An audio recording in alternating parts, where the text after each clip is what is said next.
सुभद्रा की सास ममता देवी, ननद काम्या और ससुर दीपांकर चौरसिया को सुभद्रा के रंग से बहुत चिढ़ थी।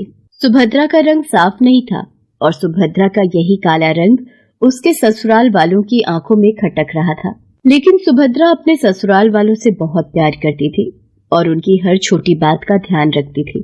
लेकिन उसके ससुराल वालों को इस बात से कोई फर्क नहीं पड़ता था। पास हो, पड़ोस हो, नाते रिश्तेदार हो, हर जगह मेरी थू थू हो रही है।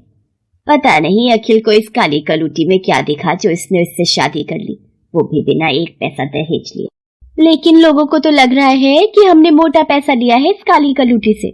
अखिल सुभद्रा का बेटा था।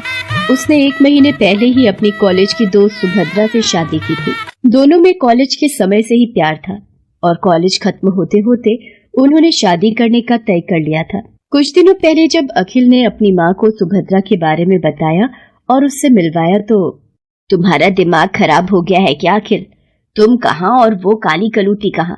मैं तुम्हें कभी भी उस लड़की से शादी करने की इजाजत नहीं दूंगी। माँ, काले रंग को इतना बुरा क्यों मानती हो? बचपन में जब तुम मुझे बाहर कहीं ले जाती थी तो काला टीका लगाकर ले जाती थी ना। स्कूल में काले ब्लैक बोर्ड पर ही टीचर ने सब कुछ सिखाया। काली माँ की तुम पूजा भी करती हो, तो फिर काले रंग से परहेज क्यों? अखिल के तर्कों का जवाब उसकी माँ के पास नहीं था। उसने मन मारकर अपने बेटे को शादी की अनुमति दे दी, लेकिन मन ही मन तय कर लिया कि वो सुभद्रा को अखिल की जिंदगी से निकाल फेंकेगी। ममता देवी को ये मौका जल्द ही मिल गया। अखिल कुछ दिनों के लिए ऑफिस के काम से शहर से बाहर गया हुआ था, इसलिए ममता देवी आज अपनी बेटी और अपने पति के साथ सुभद्रा को हमेशा के लिए रास्ते से हटाने का प्लान बना रहे थे। आपको जो कहा था वो आप लेकर आए हैं ना, या कल की तरह फिर से भूल गए? अरे नहीं भगवान, मैं लेकर आया हूँ। उसके बाद ममता के पति ने अपनी जेब से एक शीशी निकाली और उसे ममता की ओर बढ़ा दिया। बस इसकी कुछ बूंदें सुभद्रा के खाने में मिला देनी है, वो 24 घंटे के लिए बेहोश हो जाएगी। लेकिन उसके बाद क्या करना है माँ? फिर उसके बाद उसे बड़े से ब्रीफकेस में डालकर नदी में डाल आएंगे। रात 12 के बाद ही ये सब करना होगा, कहीं पड़ोसियों की नजर हम पर ना पड़ जाए। उन लोगों ने अपनी बहू के खाने में वो दवा मिला दी। खाना खाते ही सुभद्रा की आंखों के आगे अंधेरा छाने लगा और वो खाने की टेबल पर ही बेहोश हो गई। माँ, काली कलूटी बेहोश हो गई, अब जल्दी से आगे के प्लान को अंजाम देते हैं। उन लोगों ने सुभद्रा को एक बड़े से ट्रॉली बैग में डाला और लिफ्ट से बिल्डिंग के नीचे उतरने लगे। जैसे वो नीचे उतरे तभी मिस्टर शर्मा की नजर उन पर पड़ी। मिस्टर शर्मा उनकी बिल्डिंग में ही रहते थे। अरे इतनी रात को आप लोग कहाँ जा रहे हैं? और ये बैग तो बड़ा भारी लग रहा है। शर्मा जी के इस प्रश्न से तीनों के चेहरे पर हवाइयां उड़ने लगी। उन्हें समझ नहीं आ रहा था कि वो उनकी बात का क्या जवाब दे। तभी काम्या बोल पड़ी, वो अंकल, हमारे रिश्तेदार के यहाँ एक बड़ा हादसा हो गया है, अभी अभी खबर आई है, इसलिए हम अर्जेंटली वहाँ जा रहे हैं। अब अलग अलग सूटकेस लेते तो बहुत समय लगता और लगेज भी ज्यादा हो जाता, इसलिए बड़े ट्रॉली बैग में ही हम तीनों ने अपने अपने कपड़े डालिए। वैसे अंकल, आप इतनी रात को बाहर क्या कर रहे? वो मुझे नींद नहीं आ रही थी, इसलिए बाहर टहलने लगा। शर्मा जी के सामने झूठी कहानी गढ़कर वे सभी वहाँ से निकले और उस ट्रॉली बैग को गाड़ी के डिक्की में डाला और शहर के बाहर वाली नदी की ओर निकल पड़े। उस शर्मा को कुछ शक तो नहीं हो क्या होगा? अरे नहीं माँ, कुछ नहीं होगा, डरो मत। थोड़ी देर बाद ही वो नदी के पास थे और सुनसान काली रात में उस कृत्य को अंजाम दे रहे थे जिसे कोई देख लेता तो उन्हें राक्षसी समझता। उन लोगों ने ट्रॉली बैग को नदी में फेंक दिया। छपाक की आवाज आई और फिर सब शांत हो गया।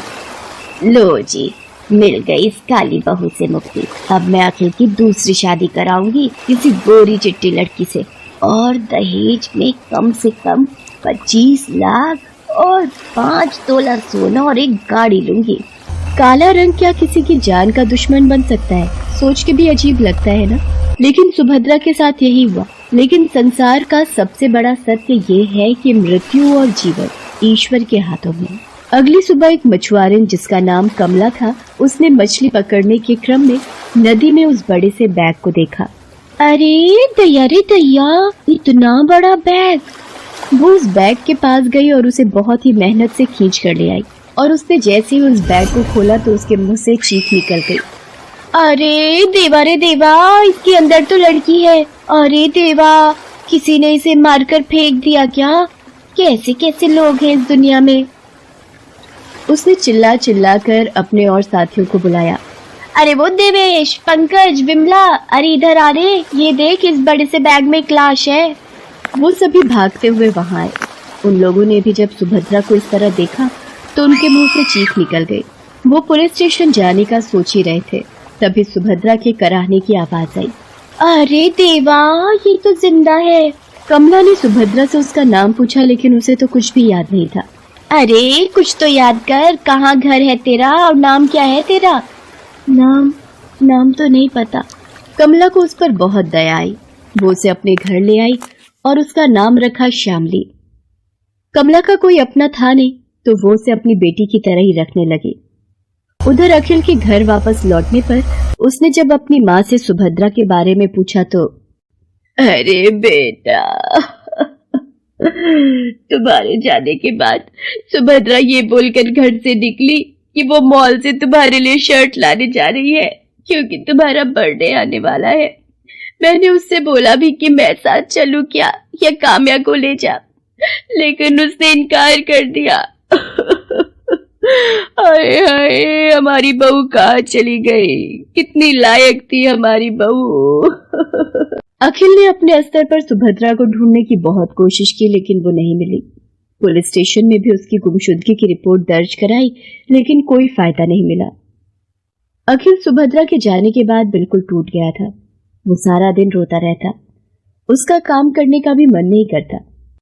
आखिर कब तक तू इस तरह खुद को सजा देता रहेगा? कई महीने बीत गए सुभद्रा को गायब हुए। सुन बेटा, मुझे कहना तो नहीं चाहिए, लेकिन लगता है कि हमारी प्यारी बहू के साथ जरूर कुछ ना कुछ अनहोनी हो गई है। नहीं माँ, ऐसा नहीं हो सकता। अगर ऐसा नहीं होता तो वो अब तक वापस नहीं लौटती। देख बेटा, जीवन चलने का नाम है। अगर नदी का पानी भी कहीं रुक जाए तो वो सड़ने लगता है। इसलिए तू सुभद्रा को भूल जा और दूसरी शादी कर ले। लेकिन अखिल ने दूसरी शादी से इनकार कर दिया। लेकिन धीरे धीरे उसके परिवार वाले उस पर शादी के लिए दबाव डालने लगे। इस बात से वो बहुत परेशान रहता था। एक दिन वो इन्हीं ख्यालों में खोया हुआ अपनी कार नदी के ऊपर से ड्राइव करके जा रहा था। तभी सामने से आ रहे एक तेज रफ्तार ट्रक पर उसकी नजर गई। उसने बचने की कोशिश की, लेकिन उसकी कार नीचे नदी में गिर गई। उस समय नदी में सुभद्रा और कमला मछली पकड़ रहे थे। उन्होंने कार को नदी में गिरते देखा तो, श्यामली जल्दी से भाग कर आ, यहाँ बड़ा एक्सीडेंट हुआ है। अखिल कार में बेहोश पड़ा था। उन दोनों ने उसे खींच कर निकाला, लेकिन जैसे ही सुभद्रा की नजर अखिल पर पड़ी तो उसका सिर चकराने लगा। पुराने दिन उसकी आंखों के आगे घूमने लगे। माँ, ये तो अखिल है, मेरे पति। पति? थोड़ी देर में अखिल को भी होश आ गया और उसने जब सामने अपनी सुभद्रा को देखा तो, सुभद्रा, सुभद्रा, तुम कहाँ चली गई थी? मैंने तुम्हें कितना खोजा। दोनों एक दूसरे के गले लगकर जी भर कर रोए। कमला भी बहुत खुश थी कि श्यामली की याददाश्त वापस आ गई, लेकिन उसे इस बात का दुख था कि अब वो उसे छोड़कर चली जाएगी। नहीं माँ, मैं तुम्हें छोड़कर कहीं नहीं जाऊंगी, तुम मेरे साथ मेरे घर चलो। अखिल के साथ सुभद्रा जब अपने घर पहुंची तो उसके परिवार वाले चौंक गए।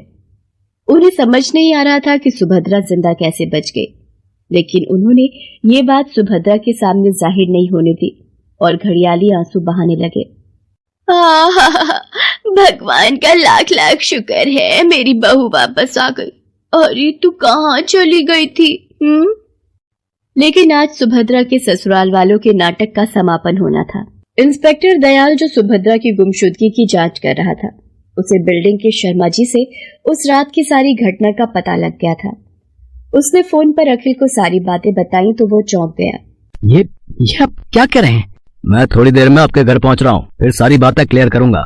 कुछ देर बाद इंस्पेक्टर दयाल अपनी टीम के साथ वहाँ पहुंचा और उसने डिटेल में सारी बातें अखिल को बताई। ये सब गलत है बेटा, हमने कुछ नहीं किया है। हम तो अपनी बहू को बहुत प्यार करते हैं।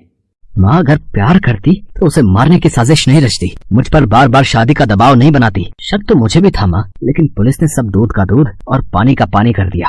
पुलिस उन तीनों को गिरफ्तार कर जेल ले गई और उन पर हत्या की साजिश का मुकदमा चला। सुभद्रा अखिल और कमला के साथ अपनी नई दुनिया, जहाँ नफरत की कोई जगह नहीं थी, वहाँ रहने लगी।